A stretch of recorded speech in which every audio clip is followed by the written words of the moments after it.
profesor Rigo. Buenos días, compañeros. En esta oportunidad nuestro grupo les va a hablar sobre la educación en la colonia. Bueno, en esta oportunidad vamos a ver acerca de la educación en las colonias hispanoamericanas. Vamos a ver cómo fue la educación en la colonia y también las características que hubo en ella.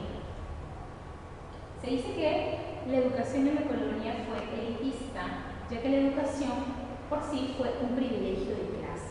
Solamente tuvieron ese privilegio los españoles, los criollos ricos, ¿ya? Y los caciques. Las demás clases sociales no tuvieron ese privilegio. Fue dogmática y absolutista, ya que fue impuesta por el Estado y no pudo ser cuestionada. Fue memorista, ya que su metodología se basaba en la repetición textual de las enseñanzas del maestro. También fue patriarcalista, se dice, porque la mujer era excluida de recibir este privilegio que era la educación. Pero también las clases sociales, las mujeres que tenían una clase social alta, sí la recibían, pero su aprendizaje o su educación era bastante básica.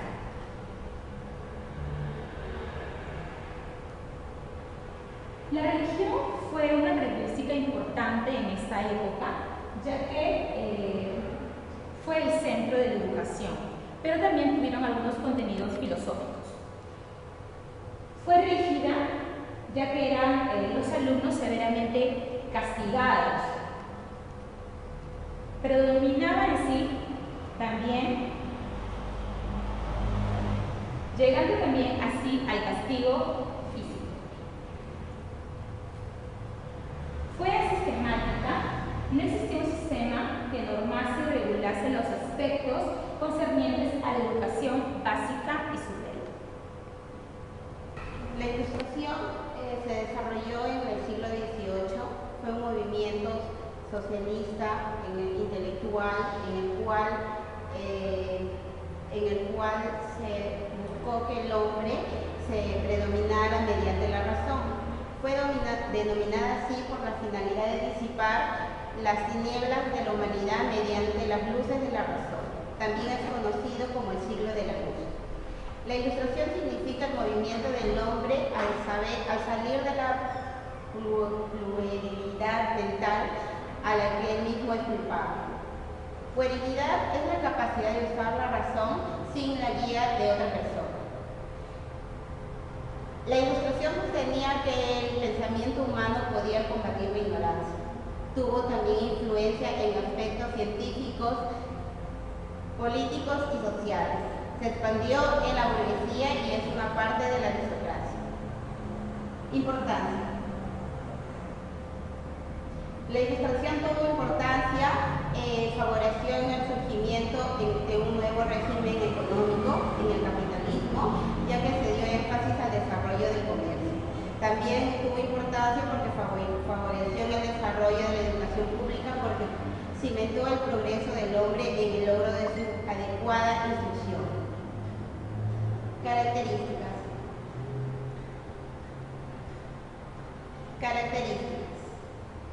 Tuvo una visión crítica de la sociedad porque no buscaba un contexto en el cual vivían en profundos cambios. También la razón tuvo otra característica como la razón humana como único motor de los cambios. También otra característica es rechazo de la revelación divina y la tradición. Y finalmente tuvo una característica que tuvo la defensa de la libertad individual. Pensamiento pedagógico en la colonia. Una educación discriminatoria. Como ya lo dijo mi compañera anterior, habían clases sociales diferenciadas en el tiempo de la colonia. Costumbre arraigada a partir del tiempo de los indios. Uso de la pedagogía tradicional. Uso de bastante memotecnia, sobre todo para el uso del latín. Ahora, veamos el siguiente esquema. Bien, en el siguiente esquema tenemos los niveles de la educación. Se presentan tres niveles diferenciados: el nivel elemental, la educación intermedia y la educación superior. En la educación elemental tenemos la enseñanza de las primeras letras, a cargo de los monjes religiosos. Estaban en escuelas conventuales, parroquiales y escuelas misioneras. Se les enseñaba a escribir, a contar, a cantar, se les enseñaba el latín y algunos preceptos básicos. Sus objetivos eran, además de leer y escribir, eran catequizar, llevar el evangelio. Y se les daban estudios menores que se centraban en el aprendizaje de latín. Recordemos en esta parte que los españoles veían a los indígenas como los hermanos menores. Entonces, la idea de catequizar era llevarles el evangelio, la palabra de Dios, y también el uso y el cambio de religión, ¿no? Que es el objetivo que querían alcanzar. En la educación intermedia se dio en los colegios mayores de caciques, que se impartían los mismos cursos que se dictaban en la Universidad de San Marcos, en los colegios de San Pedro y San Pablo, en el Real San Martín, en el Colegio San Felipe y en el Colegio San Carlos. Además del convictorio, del Real Convictorio de San Carlos, en esta parte podríamos comparar a lo que actualmente se le dice la educación secundaria, ¿no es cierto? El nivel primaria y el nivel secundario. Y por último, la educación superior, lo que hoy llamaríamos una educación universitaria, no era tampoco para todos, era impartida en las universidades para nuestra clase colonial y los hijos de los funcionarios de la colonia. Formaban teólogos, clérigos, abogados y médicos. Contribuyeron a la educación como la difusión de la cultura en el virreinato peruano. Solamente aquellas personas que han pasado por la educación superior también tenían un cargo aristocrático, no todos los indígenas. 3. Y como nosotros hemos visto en la educación en la colonia, había tradición y había un sistema riguroso. Prueba de ello, Ricardo Palma nos relata en su libro Tradiciones Peruanas, Al Rincón Quitacasa, que a continuación les voy a contar. Al Rincón Quitacasa. Cuenta la historia que una mañana en el Colegio San Carlos, el obispo Chávez de la Rosa visitó una de sus aulas en el colegio y como vio que no había un profesor, había faltado, decidió ingresar al salón y a reemplazarlo. Entonces, a manera de examen oral, empezó a hacer unas preguntas a los niños y sin embargo, al momento de hacer esa evaluación se dio cuenta que muchos de los niños dudaban de sus respuestas, no estaban completamente seguros, ¿no? O simplemente no las sabían. El obispo, que era muy riguroso, empezó a castigarlos y a todos les decía: al rincón Quitacasa. ¿A qué hacía referencia esto? Los niños tenían que desprenderse de la prenda íntima para que el sacerdote les pueda tirar un buen chicotazo, ¿no? Por no saber, ¿no? Porque hace solamente pensar. Tras 5 segundos sin responder, el obispo siempre terminaba castigando a uno y a otro alumno, hasta que siempre, nunca falta, el alumno más vivo de la clase, el más bribón, el más pícaro, el que tiene más edad pero se quedó pequeño, se quedó de grado, ¿no? Se atrevió a hacerle un chascarrillo, ¿no? O querer retarle, y le dijo, ¿no? A ver, padrecito, ¿cuántos dominios obispo tiene en la misa? Dominio obispo hace referencia a cuántas veces uno revisa la oración dentro de la misa. Entonces el sacerdote, ¿no? Chávez de la Rosa se puso a pensar, se puso también, ¿no? A pensar 5 minutos. Y este bribón le dijo: ah, usted también se queda hecho mirando. Entonces a él también le tenía que tocar al rincón Quitacasa. El obispo se dio cuenta que no podría salir de este apuro, entonces decidió liberar a todos del castigo, ¿no? Era obvio que no pudo contra el apetito que hicieron los niños, ¿no? Y hizo que todos los niños se quedaran sin castigo. A partir de aquí, el obispo entendió que el método tradicional no era muy bueno para llegar a sus chicos. Y a este niño muy pícaro decidió apoyar sus estudios, incluso le apoyó con estudios en el extranjero. Y este pequeño niño vivón fue Javier de UNMSM, quien más tarde sería el primer presidente del Congreso Constituyente, ¿no? El primer Congreso Constituyente que tuvo nuestro país.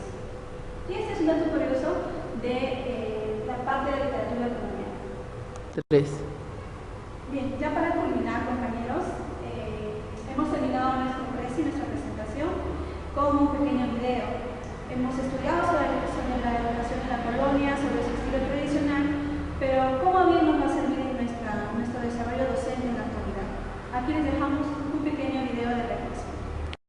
Albert Einstein once said, everybody's a genius. But if you judge a fish by its ability to climb a tree, it will live its whole life believing that it is stupid.